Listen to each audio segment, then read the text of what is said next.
It started with a whisper on the wind, a sound so faint we almost dismissed it as a trick of the evening air. My friends, Alex, Chloe, and I were on our annual camping trip, deep in the sprawling forests of the Pacific Northwest. We'd picked a spot miles from any marked trail, seeking that true sense of isolation. But as the sun dipped below the jagged peaks, casting long, dancing shadows through the ancient trees, we heard it, a soft, mournful sound.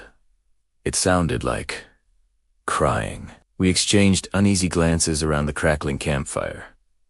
A lost hiker, an animal in distress. Curiosity, mixed with a healthy dose of concern, got the better of us. Grabbing our flashlights and a GPS tracker, we decided to investigate.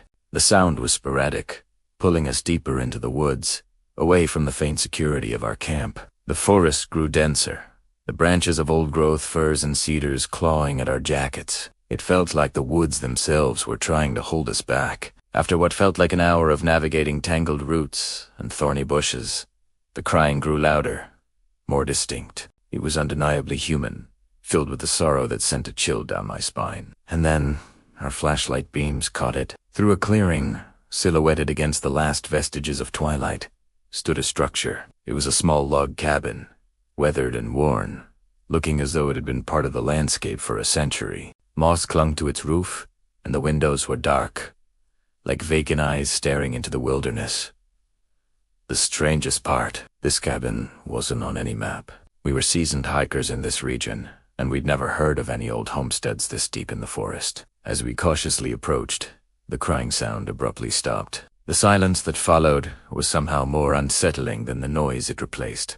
The air grew heavy, thick with an unspoken history. The cabin door was slightly ajar, creaking softly in the breeze. Alex, ever the brave one, pushed it open. The interior was cloaked in shadows and the thick, musty smell of dust and decay. Our flashlights cut through the darkness, revealing a single room, frozen in time. A simple wooden table and 2 chairs sat in the center. A rusted wood-burning stove stood cold in the corner. On the floor, a tattered rag doll lay face down. It was a scene of forgotten life, a story abruptly ended. We found a diary on the small bedside table, its leather cover cracked with age. The pages were filled with delicate, spidery handwriting. It belonged to a woman named Alara, who had apparently lived here alone in the late 1800s. She wrote of the beauty of the woods, the solitude, but her later entries became frantic, filled with paranoia. She spoke of a shadow that walks, a presence in the woods that watched her, a loneliness so profound it became a physical entity. The last entry was just a single, tear-stained sentence. "It's crying for me now." Goosebumps erupted on my arms. Was it her spirit we had heard? A residual echo of her immense sorrow, trapped within these woods. We found no other clues, no explanation for her disappearance or the cabin's existence. It was a place utterly forgotten by time and memory. The next day, we packed up our camp, the mystery weighing heavily on our minds. Back in the nearest town, a small, sleepy hamlet that had been around for generations, we started asking questions. We showed the photos of the cabin to the old-timers at the local diner, the librarian, even the town historian. No one recognized it. They showed us old maps, land deeds, and photographs. There was no record, no memory, no folklore of a cabin or a woman named Alara ever existing in that part of the forest. It was as if the cabin and its tragic resident had been erased from history itself. We were met with blank stares and shakes of the head. One elderly man, the town's oldest resident, simply looked at our pictures, his face falling slightly. Justa. Sighed. Some places are best left forgotten. Some sorrows are too deep for the ground to hold. He wouldn't say another word about it. His reaction was more chilling than any ghost story. It wasn't that he didn't know. It felt like he refused to know. What did we find out there? Was it a place that exists outside of normal time?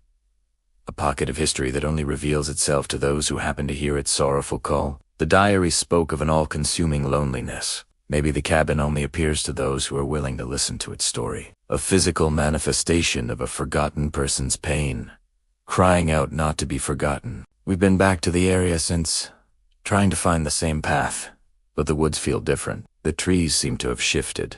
The paths have vanished, and the feeling of being watched is gone. It's as if the forest has reclaimed its secret, swallowing the cabin back into its depths once its story was heard.